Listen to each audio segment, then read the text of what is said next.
नमस्कार. आमच्या याच्या नक्षत्राच्या 5व्या भागामध्ये आपलं सहर्ष स्वागत. आपण एकूण नक्षत्र जी आहेत त्यांचा अभ्यास करत आहोत. पंचांग पाहत असताना तिथी, वार, नक्षत्र, योग आणि करण हे 5 अंग आपण पाहतो. त्या 5 अंगामध्ये जी नक्षत्र आहेत 27, त्यामध्ये यापूर्वी आपण 4 नक्षत्रांचा अभ्यास केला. अश्विनी, भरणी, कृतिका, रोहिणी हे 4 नक्षत्र. आज आपण त्यातलं 5 नंबरचं जे नक्षत्र आहे मृगशीर्ष याचा अभ्यास करणार आहोत. आता हे नक्षत्र म्हणजे काय, तर जी नक्षत्र आपल्याला आकाशामध्ये दिसतात, परंतु ज्यावेळी आपली राशी आणि आपलं लग्न ह्या गोष्टी आपल्याला बघायच्या असतात त्याच वेळी आपल्याला या नक्षत्रांची आठवण होते. म्हणून प्रत्येक नक्षत्र हे कसलं आहे, माझ्या काय कामाचं आहे याचा अभ्यास व्हायला हवा. आज आपण बघणार आहोत हे मृग नक्षत्र 5 नंबरचं. हे मिथुन राशीमध्ये आणि वृषभ राशीमध्ये असं कॉमन येतं.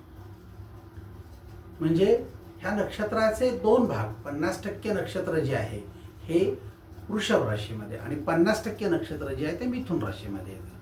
ह्या नक्षत्राला द्विपाद नक्षत्र असं म्हणतात. म्हणजे 2 पाय हे एका राशीत आणि 2 पाय दुसऱ्या राशीत असं नक्षत्र आहे.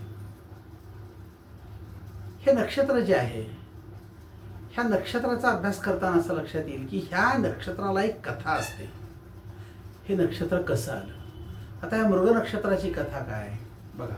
सोम म्हणजे चंद्र, सोमवार याला चंद्रवार असं देखील म्हणण्याची पद्धत ज्योतिषशास्त्रामध्ये आहे. हा जो सोम म्हणजे चंद्र आहे, ह्याला एकदा ही जी औषधं उगवलेली असतात जमिनीवरती, ह्या सगळ्यांचं राज्य जे आहे ते मला मिळावं अशी इच्छा झाली. आणि मग सर्व देवांच्या सांगण्यावरून चंद्रानं मृगशीर्ष नावाच्या नक्षत्राची उपासना केली. आणि उपासना इतकी चांगली केली की त्याला हे औषधींचं राज्य जे आहे ते प्रसन्न झालं, म्हणजे मिळालं. मग ह्या उपासनेचं फळ म्हणून त्याला ह्या औषधांचं राज्य जिंकता आलं. तेव्हापासून असं म्हटलं जातं, जो कोणी या मृग नक्षत्राची उपासना करेल त्याला उत्तम आरोग्य मिळेल. म्हणजे तो आजारी पडणार नाही असं नव्हे, पण त्याचं आरोग्य हे आजारापासून अलिप्त राहील. त्याला कुठला मोठा आजार होणार नाही आणि त्याला सारखा आजार त्रास देणार नाही. म्हणून त्या व्यक्तीला मृग नक्षत्रापासून, म्हणजे एक प्रकारचा हा आजारापासून वाचण्याचा डोसच आहे. म्हणून खूप लोक आजही मृग नक्षत्राची उपासना ही आपल्याला आजारापासून अलिप्त ठेवण्यासाठी करतात. आजार झाल्यावर करून काय उपयोग नाही आहे, त्यापूर्वीच करायला पाहिजे. मग या नक्षत्रावर जन्म होणं किंवा हे नक्षत्र जे आहे हे आपल्या पत्रिकेत लग्न म्हणून, म्हणजे जन्म लग्न म्हणून असणं हे भाग्याचं मानलं जातं. कारण यामुळं लोकांना आरोग्याचे प्रश्न जे आहेत ते कमीत कमी भेडसावतात. ह्या नक्षत्राच्या व्यक्तींचा स्वभाव एक विशिष्टपर्यंत असतो. म्हणजे काय, हे लोक मनमौजी असतात, काय हवं ते करतात, कोणाचं ऐकण्याची शक्यता नाही. ह्यांचा स्त्रियांशी जास्त विशेष संपर्क येतो. स्त्री लाघवी असतात, म्हणजे ह्या लोकांना त्यांना मदत करावी, त्यांची कामं करावी, त्यांचं ऐकावं असं वाटतं, अशा स्वरूपाचं हे नक्षत्र आहे. ह्या व्यक्तींच्या चाली ह्या मात्र वेगवान असतात, म्हणजे चपळपणा यांच्याकडे जास्त असतो. परंतु ह्यांच्या स्वभावातला एक बारीकसा दोष असा आहे की लहानसहान गोष्टींवरून हे अतिशय नाराज होतात आणि वाद काढतात. आणि त्या वादामध्ये व्यक्तीचं व्यक्तिमत्व जे आहे त्याचं खरं रूप बाहेर येतं आणि मग वादाला तोंड फुटतं. म्हणून इतरांच्या भांडणात रुची घेणारा माणूस स्वतः देखील एखाद्या भांडणात पडतो आणि अजून भांडण वाढवायला किंवा त्याला भांडण वाढवायला किंवा भांडण करायला मजा वाटते. जर कुठं भांडण चाललं तर हा जेवत्या ताटावरून उठून पळत जाईल भांडाभांडी बघायला. या स्वरूपाचं हे नक्षत्र आहे. आप्त नातेवाईक जे आहेत त्यांचा अनादर करणे, त्यांचा अपमान करणे आणि ते कसे नाराज झाले हे बघण्यात या लोकांना सुख आहे. म्हणजे लोकांना खवळणं, त्यांचा ताप सहन करणं किंवा त्यांचं नाराजी ओढवून घेणं, हे थोडासा दोष या नक्षत्रामध्ये आहे. ही लोक जास्त प्रवास करणारे, ज्याला आपण म्हणतो की ज्यांना प्रवासाची आवड आहे, असा व्यक्ती या नक्षत्रावर जन्म घेतो किंवा जन्म नक्षत्र जे आहे ते जरी नसलं तरी लग्न या नक्षत्राचं असतं. पण या व्यक्तीचा स्वभाव मात्र फार मोठा चंचल आहे. हा अस्थिर स्वरूपाचा स्वभाव आहे. याचं कारण असं की हे नक्षत्र 2 भागात समान डिवाइड केलेलं नक्षत्र आहे. याला असं म्हणतात की या लोकांना डिसिजन मेकिंग म्हणजे निर्णय घेण्याची क्षमता कमी असते. बघूया आपण आता हे नक्षत्र कसं आहे. हे मृगशीर्ष नक्षत्र आपल्या लक्षात येईल. हे मध्यनाडीचं आहे. मध्यनाडी म्हणजे काय? ज्या लोकांच्या शरीरामध्ये वात दोषांची निर्मिती होते अशा स्वरूपाचं नक्षत्र हे. वात प्रकृती असेल तर त्या व्यक्तीच्या शरीरामध्ये आपल्याला काही सिम्पटम्स दिसतात, ज्याला आपण म्हणतो की लक्षण, आणि मग आपण म्हणतो की माझी प्रकृती वात प्रकारची आहे. हे लोक, ह्या नक्षत्राची एक योनी आहे सर्प म्हणून. असं म्हटलं जातं की ह्या नक्षत्रावर जन्मलेले लोक आहेत त्यांची योनी जी आहे ती सर्प किंवा नाग आहे. म्हणून ह्या लोकांच्या मध्ये मग तो पुरुष असेल तर नाग किंवा सर्प, स्त्री असेल तर नागिन, ह्याची लक्षणं दिसू लागतात आपल्याला. हळूहळू पाहणाऱ्याला तेवढी नजर असणं गरजेचं आहे. मग हे म्हणजे काय? ह्या व्यक्तीच्या स्वभावामध्ये हे सगळे गुण दिसतात. तेही हळूहळू, लगेच नाही. जन्माला आला की तो फणा काढणार नाहीये. जसा मोठा होईल, जसा आपला संपर्क लक्षात येईल, तसा आपल्याला या व्यक्तीच्या स्वभावामध्ये काही गुण दिसतात, ते सर्पाचे असतात. म्हणजे काय? या लोकांना एक सळसळतं असं जन्मजात उत्साह असतो. ह्या व्यक्ती अतिशय चपळ असतात सर्पासारख्या. ह्यांना एक उत्तम व्यक्तिमत्व लाभतं.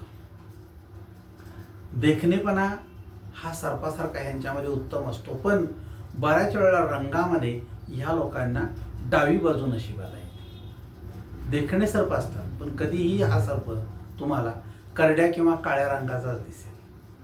त्यामुळे देखणेपणामध्ये ह्यांच्यामध्ये रंगाचा घोळ झालेला असतो. हे लोक एकाकीपणा सर्पासारखा आणि शांतता मिळवण्यासाठी आयुष्यभर लढतात. ह्यांना 4 लोकांच्या मध्ये जाऊन राहणं किंवा मिसळणं किंवा दंगामस्ती करणं यापेक्षा एकांतवास जास्त आवडतो.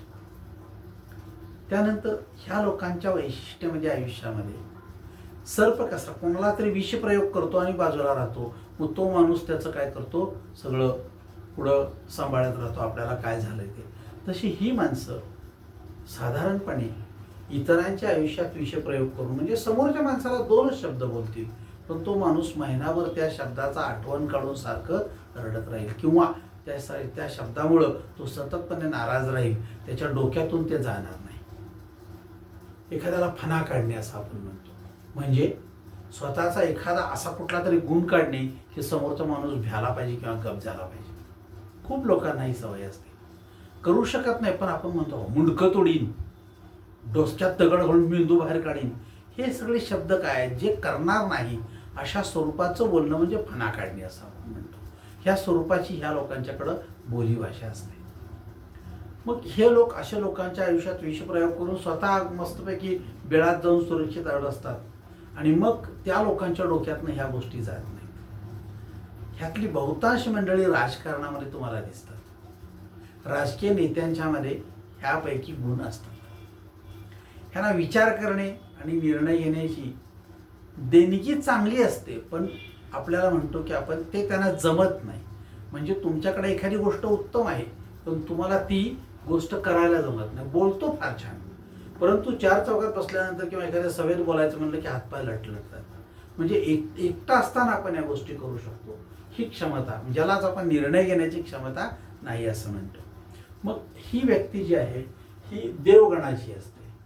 देवगण म्हणजे आपल्याकडे 3 स्वरूपाचे गण आहेत. देवगण, मनुष्यगण आणि राक्षसगण. आता हा देवगण म्हणजे काय? हा गण हा देवासारखे गुण असलेली माणसे असा समज आहे.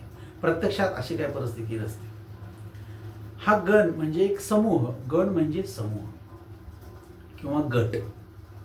देवगणी व्यक्ती म्हणजे देखणे पण व तसे दिसणे म्हणजे सज्जन असा समज होतो. प्रत्यक्षात अशी परिस्थिती नाही. ही मंडळी सतत आपला अधिकार वापरून सत्ता कशी इतरांवर राबवता येईल, म्हणजे माझा वचक असला पाहिजे, माझं ऐकलं पाहिजे, ऐकत नाही म्हणजे काय, ह्या स्वरूपाची भाषा वापरताना दिसतात. मग ह्या व्यक्तींचं वैशिष्ट्य आहे की हे कधी खरं बोलतात, कधी खोटं बोलतात. परंतु खोटं जरी बोलले तरी सुद्धा गरज पडेल तसा आपला पवित्रा वापरायचा आणि आपलं वजन, आपला वचक राहायला पाहिजे. समोरच्या माणसानं आपलं ऐकलं पाहिजे, समोरची व्यक्ती आपल्याला भ्याली पाहिजे, समोरच्या व्यक्तीनं आपल्याला मान दिला पाहिजे. या स्वरूपाचे विचार ज्या व्यक्तींकडे असतात त्या व्यक्तीला आपण ह्या देवगणाची व्यक्ती असं म्हणतो. तर ह्या देवगणाच्या व्यक्तीचं आपण बघितल्यानंतर ह्या नक्षत्राला त्यांनी एक वृक्ष दिलेला आहे ज्याला आपण म्हणतो की आराध्य वृक्ष. तो आहे खैर. खैर म्हणजे काय? पान खात असताना त्यात जो कात टाकला जातो हा ह्या खैर नावाच्या मोठ्या झाडाचा चीक असतो. तो कात म्हणजे हा कात कशापासून तयार होतो? खैराच्या झाडापासून. आणि ह्या खैराच्या झाडाच्या काड्या ज्या असतात, काड्या म्हणजे विताच्या किंवा बोटाच्या आकाराच्या जाडीच्या, त्या बऱ्याच वेळा त्या होम हवन करण्यासाठी जे 5-6 प्रकारच्या झाडांचे लाकूड वापरतात त्यामध्ये खैराचं लाकूड वापरण्याची परंपरा आहे. ह्या व्यक्तींच्या परिस्थितीमध्ये खीर हे दान द्या म्हणून सांगितलेलं आहे. तुम्ही काय दान केल्यानंतर तुम्हाला आनंद किंवा त्याचं पुण्य मिळेल तर खीर. ह्या नक्षत्राची देवता आहे चंद्र, म्हणून चंद्राची पूजा किंवा संकष्टी, चंद्र म्हणजे सोम महादेव, याची पूजा, ह्या सगळ्या गोष्टी ह्या नक्षत्राच्या लोकांनी कराव्या म्हणून त्यांना सांगितलं की तुमची देवता कुठली आहे तर चंद्र. आता हे जे नक्षत्र आहे ह्याला एक मुख असतं आणि एक दृष्टी असते, असे 2 घटक असतात. मुख म्हणजे तिर्यंक. आता तिर्यंक मुखी म्हणजे काय? वर्तमानात विचार करत जगणारी व्यक्तिमत्व. सरळ तिर्यंक म्हणजे समोर पाहणे. वर्तमानात आज काय आहे, आत्ता काय परिस्थिती आहे, आत्ता मी कोण आहे, आत्ता माझं काम काय आहे, या गोष्टीवर फोकस ठेवणे. नाहीतर बऱ्याच वेळेला असं खूप होतं की आपण वर्तमानात असतो पण वर्तमानात जगत नसतो. तर आपण वर्तमानात न जगता भूतकाळात किंवा भविष्यकाळात जगतो. अशा लोकांची संख्या प्रचंड आहे. एक विशिष्ट आडनाव असतं आणि कुठं काय झालं की आम्ही सरकार, आमचं मोठं घराणं, आमच्याकडं तामकं होतं. अरे होतं रे, तो भूतकाळ. आत्ता तुम्ही काय करता? आत्ता तुम्ही जगण्यासाठी कुठेतरी कामधंदा करता, म्हणजे तुम्ही आज सर्वसामान्य आहात. मग वर्तमानात तुम्ही या गोष्टीप्रमाणे जागा. मागच्या कुठल्या गोष्टी उगाळत बसून तुम्हाला कोणीही 2 रुपये देणार नाही. असं म्हणजे तिर्यंकमुखी आहेत लोक. म्हणजे सरळ मार्गी आपण आणि आपले काम भले, कशाला बाकी उठाठेवी करत बसायच्या असं म्हणत जगणाऱ्यांचा जो वर्ग आहे तो तिर्यंकमुखी. मग साधारणपणे ह्या नक्षत्रावरची माणसं या स्वरूपाची दिसतात. परंतु ह्यांची दृष्टी मंद आहे. आता ही मंद म्हणजे काय? ह्या मंद दृष्टीमुळे डोळे चांगले असून आपण व्यवहारातले काही शहाणपण आपल्याला दिसत नाही. डोळे चांगले आहेत, डोळ्याला काही प्रॉब्लेम नाही, पण व्यवहारातलं काही शहाणपण दिसत नाही. म्हणजे बघा, हे लोक आपल्याच तंद्रीत जगत असतात. बऱ्याच वेळा सुट्टे पैसे देताना ह्यांना एखादी मध्ये फाटकी नोट घालून दिली जाते, घेतात, खिशात घालतात, घरी येतात, अरे शेतानं फसवलं वाटतं. तुला ते बघायला काय झालं होतं तर आपण त्याला म्हणतो मंद दृष्टी. दृष्टी बुद्धी नव्हे, दृष्टी. तेवढं लगेच पाहण्याचं, तर म्हणलं की ताक ओळखण्याची क्षमता यांच्यामध्ये कमी असते. विश्वास ठेवत राहतात, असू दे काय हरकत नाही. बऱ्याच वेळेला दाखवलेला माल एक असतो आणि खराब माल ह्यांना दिला जातो आणि मग आणल्यावर घरी काय बघितलं होतं खरं, मला वाटलं नाही असं असेल असं आपण म्हणतो. कुठं कुठं त्यांना किंमत आणि वजन यांच्यामध्ये फसवणूक होते.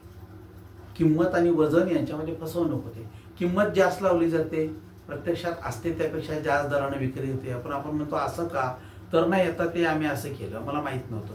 पण आपण जात नाही तिथं पुन्हा म्हणायला. काही वेळेला वजनामध्ये फसवणूक होते. म्हणजे 1 किलो म्हणून 950 ग्रॅमच वस्तू दिली जाते. आपण म्हणतो कमी वाटते हो जरा, बघा जरा चेक करून. मग 950 का, असं कसं काय, नाही ते चुकून झालं असेल असं पुन्हा. पण अशा लोकांना फसवण्यामध्ये त्या लोकांना ठरवून फसवलं जातं. त्यामुळं आपण म्हणतो की यांची दृष्टी मंद आहे. आपलं त्या वजनाकडे लक्ष नसतं बऱ्याच वेळा, किंवा आपल्याला बोलण्यात गुंतवलं जातं. बराच पेट्रोल पंपावर तर कायमस्वरूपी तुम्हाला लक्षात येईल की तुम्हाला बोलण्यात गुंतवलं जातं आणि तुम्ही इकडे इकडे बघत असताना बोलत असताना ते काय झालंय कळत नाही आणि त्यामध्ये बरोबर आपण फसतो. हा प्रकार जास्त आहे. व्यवहारात चुकीचं पटवून दिलं जातं. हे चुकीचं जे आहे ते बरोबर कसं आहे असं पटवून दिलं जातं आणि आपण ते आपल्याला पटलं म्हणून सांगतो आणि मग आपण त्याला बळी पडतो. वाटपामध्ये बऱ्याच वेळा डावी वाटणी यांच्या गळ्यात घातली जाते आणि तीच बरोबर तुझ्या मापाला आहे, तू बरोबर आहेस, हे बरोबर आहे, ह्याला न्याय वाटणी म्हणतात, गबस असं म्हणून त्याला ती न्याय वाटणी पदरात मारली जाते. बऱ्याच वेळा एक वस्तू दाखवायची आणि दुसरी द्यायची असं पण केलं जातं. बऱ्याचशा स्पेअर पार्ट वगैरे ते दाखवत असताना एक वस्तू दाखवतात, आपण दाखवलेली पाहिलेली वस्तू सिलेक्ट केलेली एक असते आणि बांधून त्या म्हणल्यानंतर तो गट्टा बांधल्यानंतर त्यामध्ये दुसऱ्याच रूपाचा माल दिला जातो. मग आपण म्हणतो तर राहू द्या, कुठं जायचं शोधायला आणि बघायला. म्हणून मंद दृष्टीच्या नक्षत्रामुळे त्या लोकांच्या स्वभावामध्ये हे दोष येतात. ते मुद्दाम करतात असं नव्हे, ते हुशार आहेत पण त्यांची दृष्टी मंद आहे. प्रत्येक गोष्ट तपासून चाकून बघायची नाही, हा दोष आहे.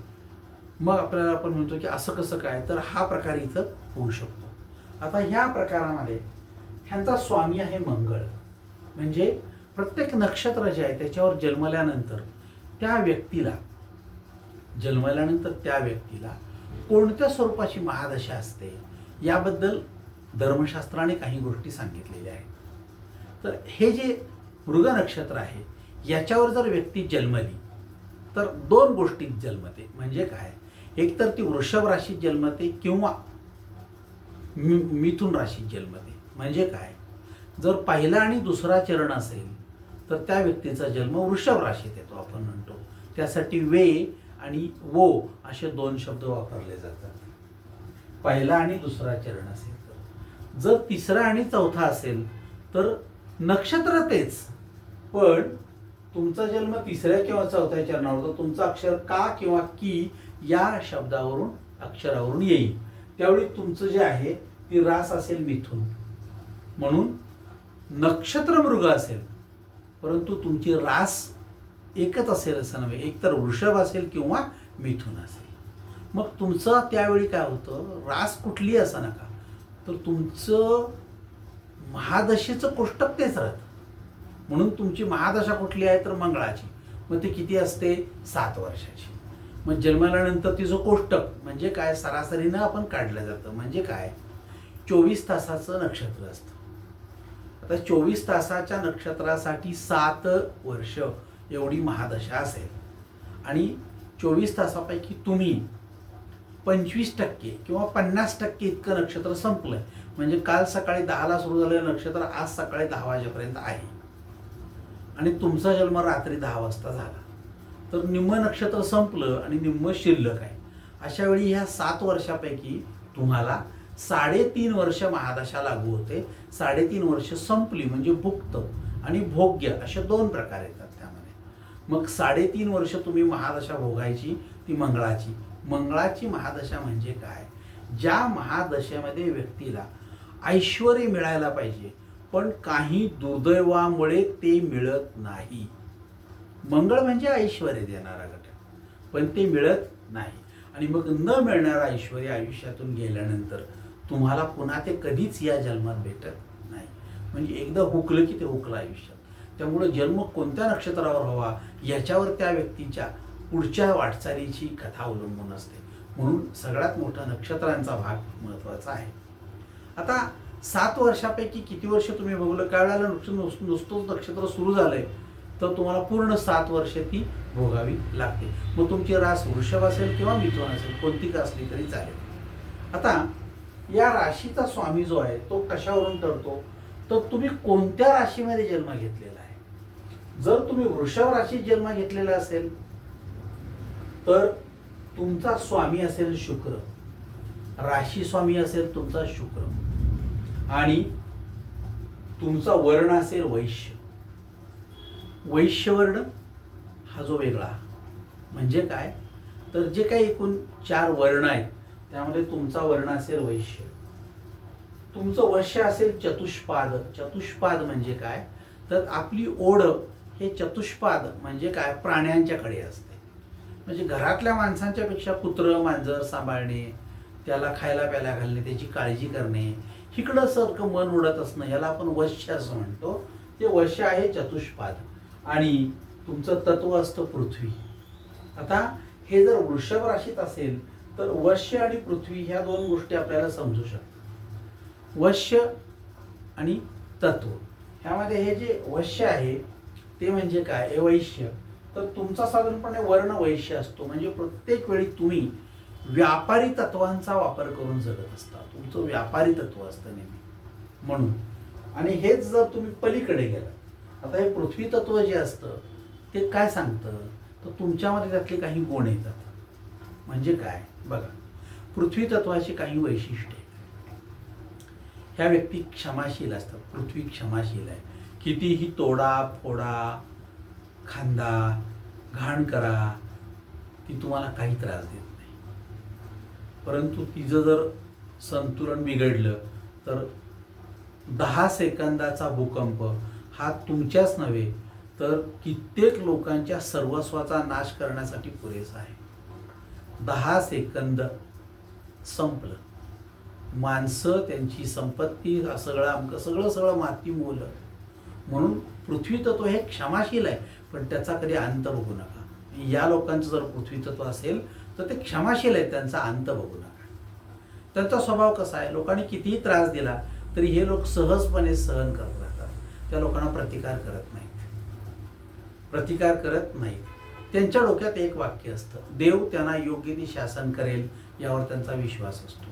म्हणजे जुन्या सिनेमांमध्ये सहनशील असलेली नवरा किती छळत असला, सासू किती छळत असली तरी दाखवलेली स्त्री दाखवलेली असते ती ही पृथ्वी तत्वाची.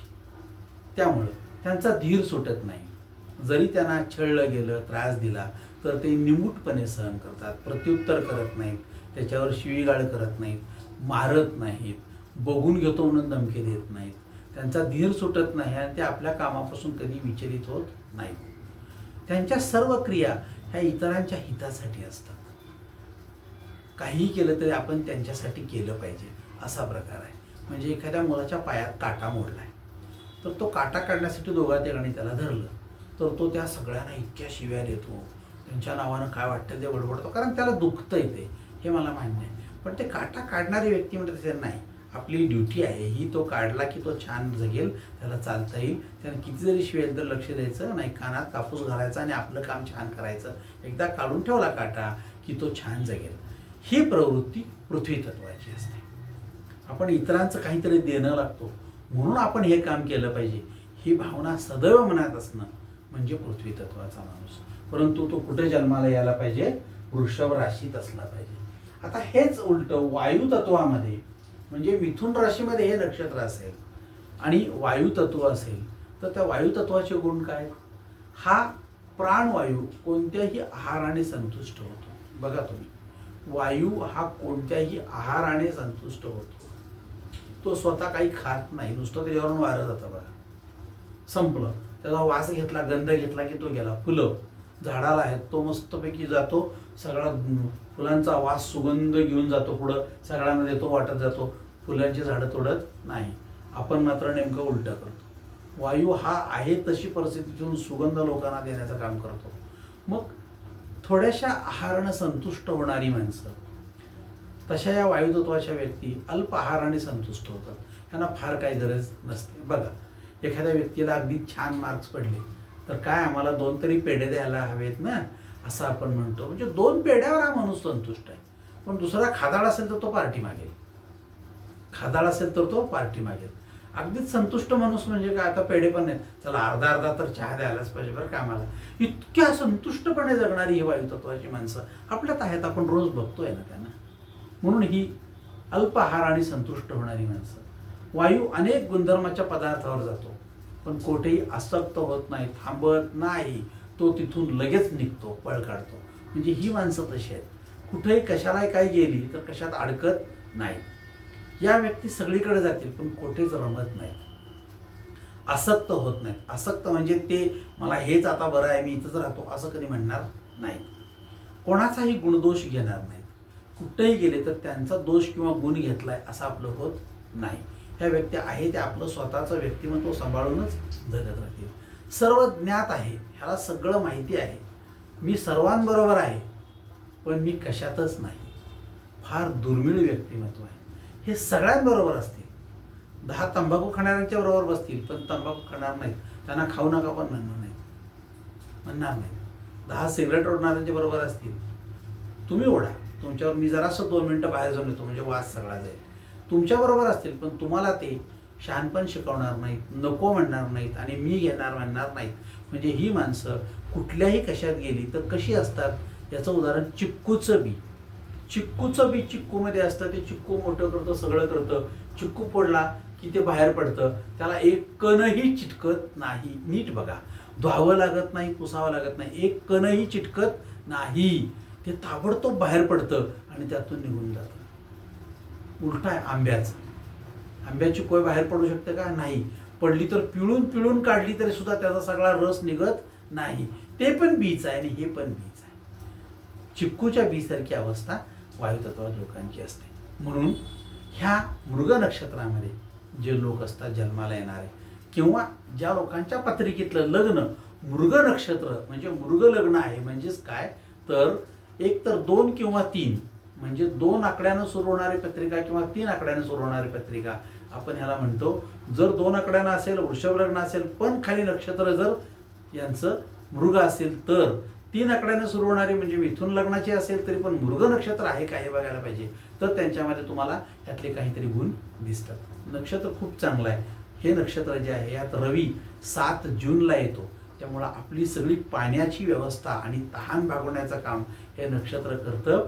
कुठेही जा तो फिरून बरोबर 7 जूनला सूर्य तुमच्याकडे येणार आणि तुम्हाला पाऊस देणार. म्हणून ढग तिथपर्यंत आणून तुमच्याकडे तुम्हाला पाणी देण्याचं काम करतो.